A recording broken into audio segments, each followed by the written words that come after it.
Hello my dear students, welcome back to English Hub YouTube channel. आज हम start करते हैं सिंथेसिस।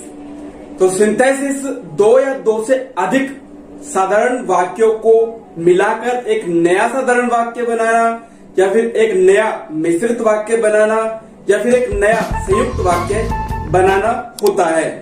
तो कॉम्बिनेशन ऑफ टू और मोर सेंटेंसेस, दो या दो से अधिक वाक्यों का मिश्रण, उसे ही हम सिंथेसिस बोलते हैं। तो जो सिंथेसिस है वो कई प्रकार से हम बना सकते हैं। तो सबसे फर्स्ट हम स्टार्ट करते हैं फॉर्मेशन ऑफ सिंपल सेंटेंस। दो या दो से अधिक साधारण वाक्यों को मिलाकर एक नया साधारण वाक्य हम कैसे बनाते हैं। तो सबसे पहले हम स्टार्ट करते हैं पार्टिसिपल से। तो जो पार्टिसिपल है वो एक्शन और एडजेक्टिव दोनों ही रूप से कार्य करता है। तो पार्टिसिपल तीन प्रकार के होते हैं, present participle, past participle and third है परफेक्ट पार्टिसिपल।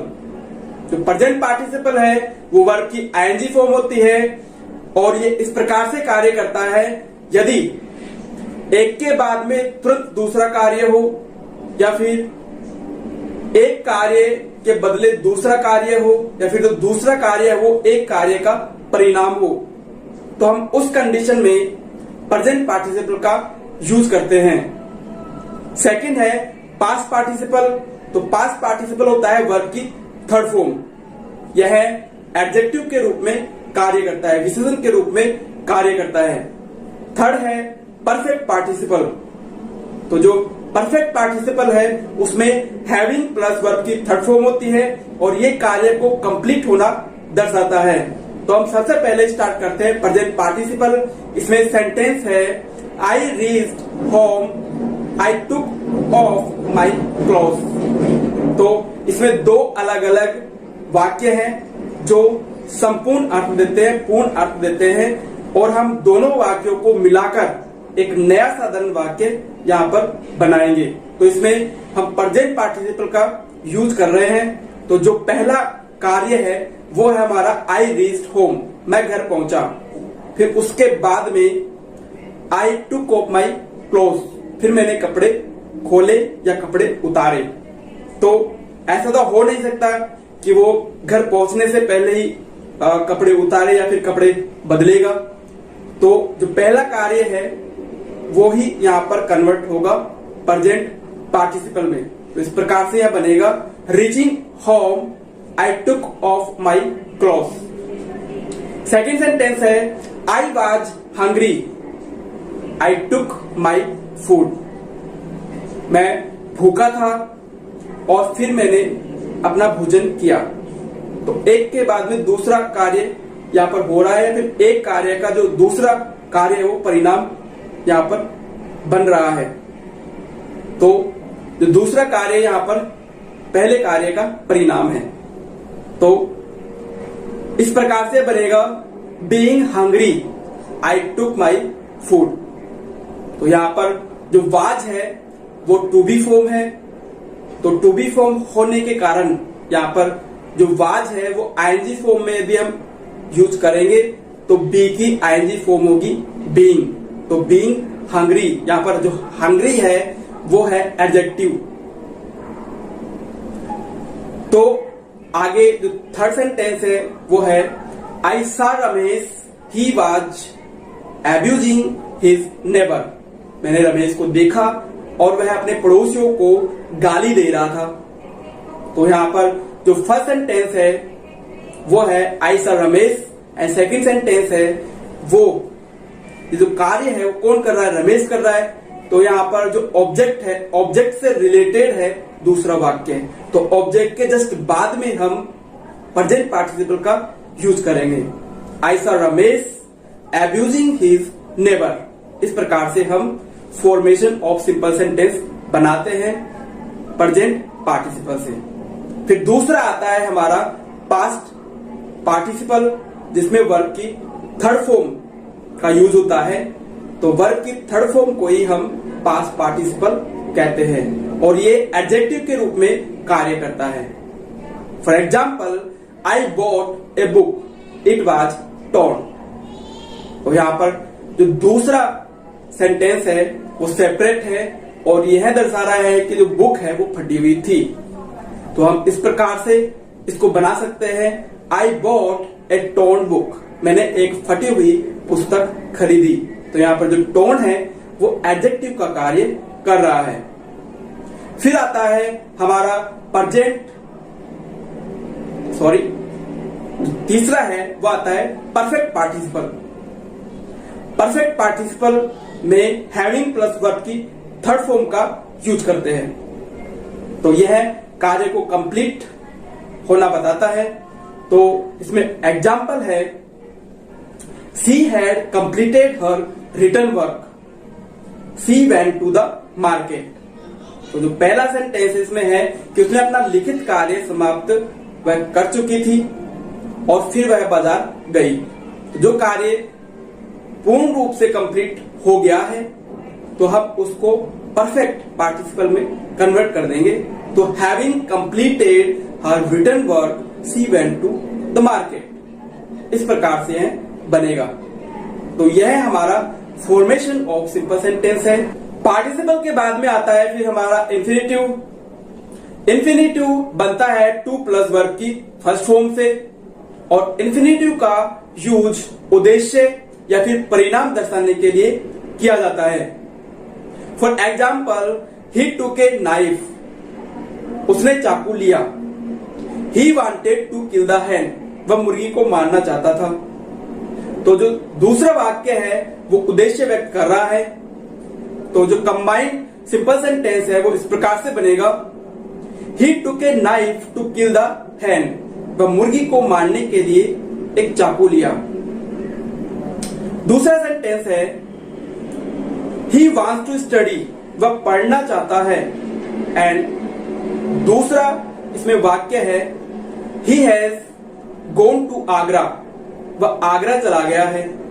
तो आगरा क्यों गया है, किस लिए गया है, तो उद्देश्य व्यक्त करने के लिए हम इंफिनिटिव का यूज में कर सकते हैं। स्टडी करना चाहता है तो यहां पर जो कंबाइंड सिंपल सेंटेंस है वो इस प्रकार से बनेगा, he has gone to Agra to study.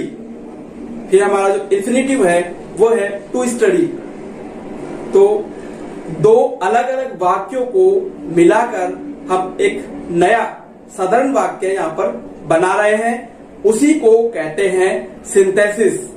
फिर हम जिरंड या फिर नाउन से पहले प्रीपोजिशन का यूज करके भी दो या दो से अधिक वाक्यों को मिलाकर एक नया साधारण वाक्य बना सकते हैं। For example, she bought a pen, she gave 5 rupees for it. तो हम जो नाउन है उससे पहले यहां पर प्रीपोजिशन का यूज कर सकते हैं। तो इसमें जो वाक्य है वो इस प्रकार से बनेगा, she bought a pen for 5 rupees. तो 5 रुपीज है वो एक नाउन है और उससे पहले यहां पर प्रीपोजिशन फॉर का यूज हुआ है। She bought a pen for 5 rupees. तो दोनों जो अलग अलग वाक्य है उनको हम मिलाकर एक नया जो सिंपल सेंटेंस है, सिंपल या फिर साधारण वाक्य हम यहां पर बना रहे हैं। फिर जो दूसरा वाक्य है वो ये है, he gave me advice, he also help me. Besides giving me advice, he also help me. तो यहां पर जो वर्ब है गैव, इसको हम जिरंड फॉर्म में कन्वर्ट कर रहे हैं, क्योंकि जो जिरंड है वो नाउन का कार्य करती है और नाउन से पहले हम प्रीपोजिशन लगा सकते हैं। तो बिसाइड्स गिविंग मी एडवाइस, मुझे सलाह देने के अतिरिक्त, ही ऑल्सो हेल्प मी, उसने मेरी मदद भी की।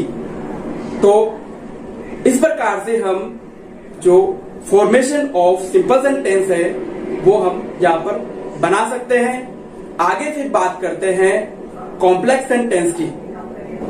कॉम्प्लेक्स सेंटेंस दो या दो से अधिक साधारण वाक्यों से मिलकर बना होता है। कॉम्प्लेक्स सेंटेंस बनाने के लिए हम सब ऑर्डिनेट क्लोज का यूज करते हैं। सब ऑर्डिनेट क्लोज 3 प्रकार का होता है। First noun close, second adjective close, third adverb close. Noun close संज्ञा का अर्थ देता है, एडजेक्टिव क्लोज विशेषण का अर्थ देता है, एडवर्ब क्लोज क्रिया विशेषण का अर्थ देता है। तो हम पहले नाउन क्लोज से स्टार्ट कर लेते हैं। You are a thief, it is known to all. That you are a thief is known to all. तो ये हमारा नाउन क्लोज का उपयोग करते हुए हम बना रहे हैं complex sentence. That you are a thief ये एक नाउन क्लोज है क्योंकि ये सब्जेक्टिव पार्ट में आ रहा है। फिर सेकंड सेंटेंस है he does not know who is she. तो यहां पर इसका कॉम्प्लेक्स सेंटेंस हम बनाएंगे he does not know who she is. वह नहीं जानता है कि वह कौन है। तो यहां पर ऑब्जेक्टिव पार्ट में यूज हो रहा है हु सी इज। जो हु है वो कंजक्शन के रूप में यहां पर यूज हो रहा है। जैसे पहले सेंटेंस में दैट कंजक्शन था, अब दूसरे सेंटेंस में हु कंजक्शन है। तो एक सब्जेक्टिव पार्ट में यूज हो रहा है तो दूसरा हो रहा है ऑब्जेक्टिव पार्ट में यूज। और सब्जेक्ट एंड ऑब्जेक्ट दोनों ही जगह संज्ञा का यूज किया जाता है। फिर सेकंड बात करते हैं हम एडजेक्टिव क्लोज की। एडजेक्टिव क्लोज विशेषण का कार्य करता है।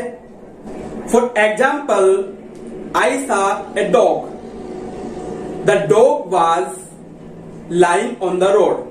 तो इसका एक कॉम्प्लेक्स सेंटेंस हम बनाएंगे एडजेक्टिव क्लोज का यूज करते हुए। तो इसका सेंटेंस इस प्रकार से बनेगा आई सा a dog which was lying on the road. तो यहां पर मैंने विच का यूज किया है जो कि सीधा रिलेट करता है डॉग से जो सड़क पर लेटा हुआ था। तो यहां पर जो कुत्ता है उसकी मैं अतिरिक्त विशेषता यहां पर बता रहा हूं कि कुत्ता क्या कर रहा था या क्या करते हुए उसने कुत्ते को देखा। तो आई सा a dog which was lying on the road. मैंने सड़क पर लेटे हुए एक कुत्ते को देखा या फिर मैंने एक कुत्ते को देखा जो सड़क पर लेटा हुआ था।